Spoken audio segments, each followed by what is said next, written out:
So, as the situation is almost getting out of hand because the positivity rate is also increasing, is India and specifically few states staring at a lockdown? Well, a host of chief ministers spoke to India Today and Aaj Tak, and this is what they had to say on possible impending lockdown, because, ladies and gentlemen, this is creating a lot of nervousness as people are concerned. Migrant laborers, working class, everybody is very, very worried. And one question that everybody is asking, whether there is going to be a lockdown or not.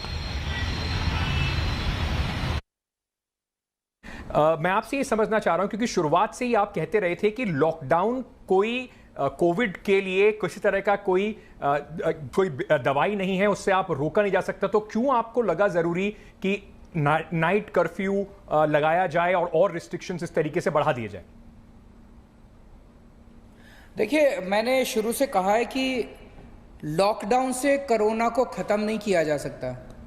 Lockdown से और restrictions लगाने से corona को slow किया जा सकता है। जितना लोग आपस में मिलेंगे जुलेंगे, कम मिलेंगे जुलेंगे, कम इंटरेक्शन होगा, उतना कोरोना स्लो हो जाएगा। लेकिन जैसे ही कभी ना कभी तो ज़िंदगी में लॉकडाउन ख़त्म होगा ना। ज़िंदगी भर तो लॉकडाउन के से ज़िंदगी चल नहीं सकती। जिस दिन आप लॉकडाउन ख़त्म करेंगे, लोग वापस सड़क पे आएंगे, लोग वापस काम पे जाएंगे, फिर से कोरोना बढ़ जाएगा।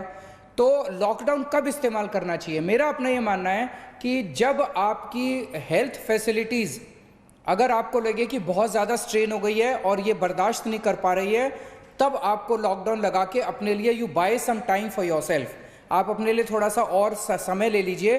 कोरोना स्लो हो जाएगा, नंबर ऑफ पेशेंट्स थोड़े कम हो जाएंगे, ताकि अपने आप बेड और बढ़ा लें, ऑक्सीजन और ख़रीद लें, बीपैप मशीन्स और बाईपैप मशीन्स और ख़रीद लें। ये सारी जब तैयारी हो जाए फिर आप लॉकडाउन को तो अभी दिल्ली के अंदर जो स्थिति है, दिल्ली में अभी फ़िलहाल हेल्थ सिस्टम हमारा कंट्रोल में है। लेकिन अगर केसेस मान लीजिए कल को बहुत ज़्यादा बढ़ जाते हैं, बहुत तेज़ी से बढ़ जाते हैं, और हमारे यहाँ बेड नहीं बचते, हमारे यहाँ ऑक्सीजन सिलेंडर नहीं बचते, आईसीयू नहीं बचते, तो हो सकता है फिर हमें इसको स्लो करने के लिए थोड़े दिन के लिए लॉकडाउन लगाना पड़े, ताकि हम अपनी हेल्थ फैसिलिटीज़ को और ज़्यादा तेज़ी से एक्सपेंड कर सकें। लेकिन लॉकडाउन जो है कोरोना का समाधान नहीं है।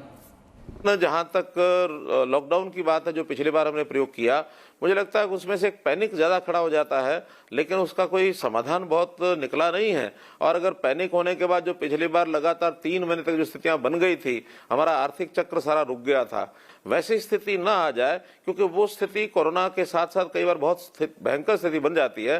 तो हम चाहते हैं कि लॉकडाउन जैसी स्थिति भयानक ना हो, बल्कि अपनी अपनी जगह पर रह करके जो बाकी जितने इसके तरीके हैं उन सबको अडॉप्ट किया जाए। अभी ऐसी स्थितियां नहीं है, धीरे धीरे जहाँ बढ़ेगा उस समय के हिसाब से लेंगे।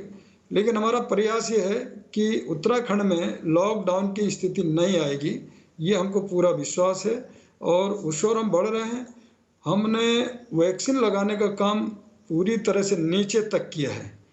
अगर पूर्ण लॉकडाउन लगाने की भी अगर परिस्थिति बनेगी तो हम निश्चित रूप से उस पर भी अमल करेंगे, क्योंकि बिहार में जो ये मानव संसाधन है, ये हमारे लिए सबसे बड़ा महत्वपूर्ण है। और किसी भी राज्य के विकास के लिए उस राज्य के नागरिकों का स्वस्थ होना बहुत आवश्यक है।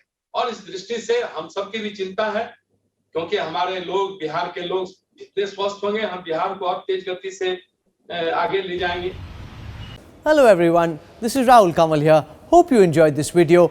For the latest news and analysis, like and subscribe the India Today YouTube channel, and don't forget to press the bell icon to stay updated.